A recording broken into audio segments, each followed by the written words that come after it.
enemy targets, including the headquarters of the 6th Marine Brigade and the headquarters of the Yeonpyeong Island Defense Unit of the South Korean Army on the Pangyung and Daeyeonpyeong Islands, were enveloped in the flames in an instant.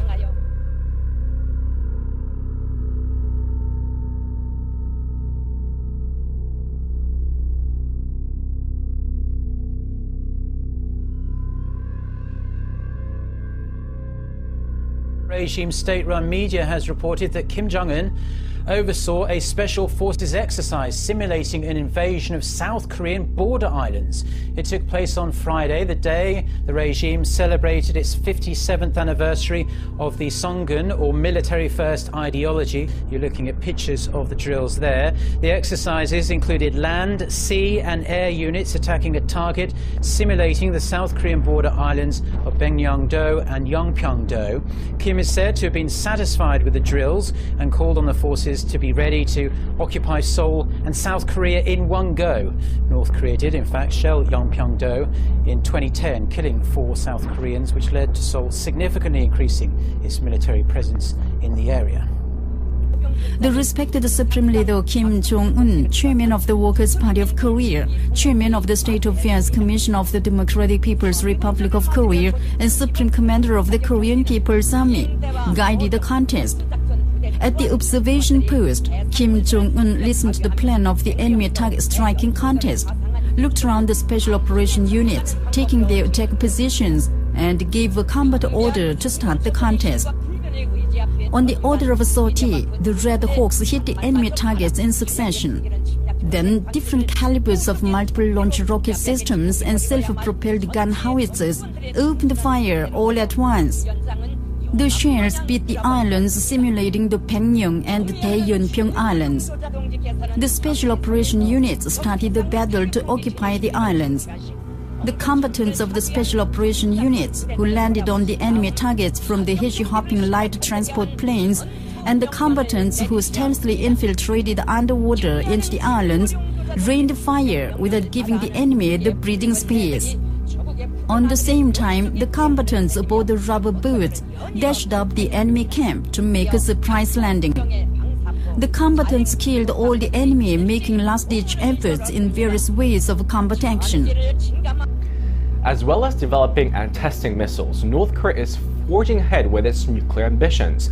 The International Atomic Energy Agency is warning that Pyongyang has ramped up efforts to produce parts for a new nuclear reactor. In its annual report released on Friday, the UN watchdog said the regime is still operating its main reactor while it prepares to build a second one. It says there are indications in the light water reactor construction yard of an increase in activities, which is presumed to be fabrication of certain components. The new reactor is expected to be larger than the current experimental one at Yongbyon.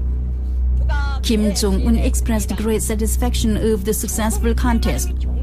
He said the morale of the officers and men of the special operation units is very high, and highly appreciated that they have organized the battle and commanded the training in a realistic way in hearty response to the party's policy on making a revolution in training.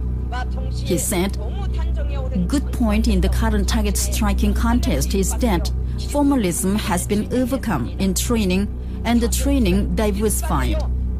The officers and men of the special operation units should direct efforts to consolidating the quality of the training and strengthen the training of arms and special services and the training of cooperation among them.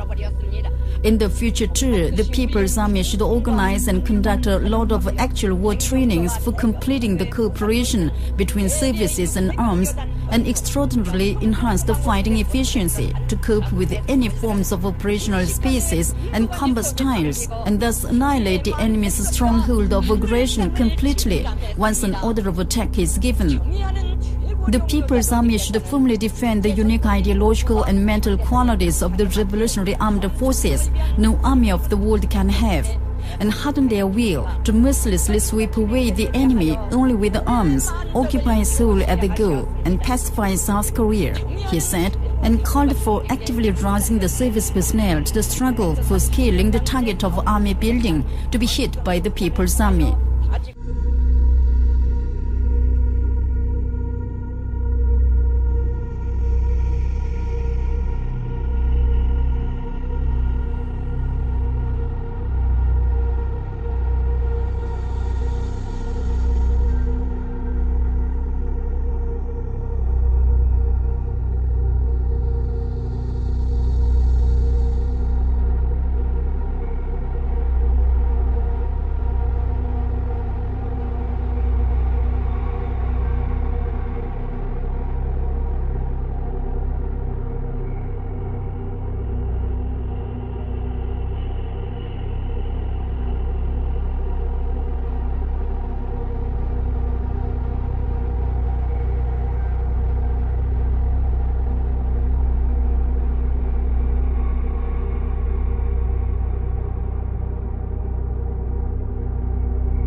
her whole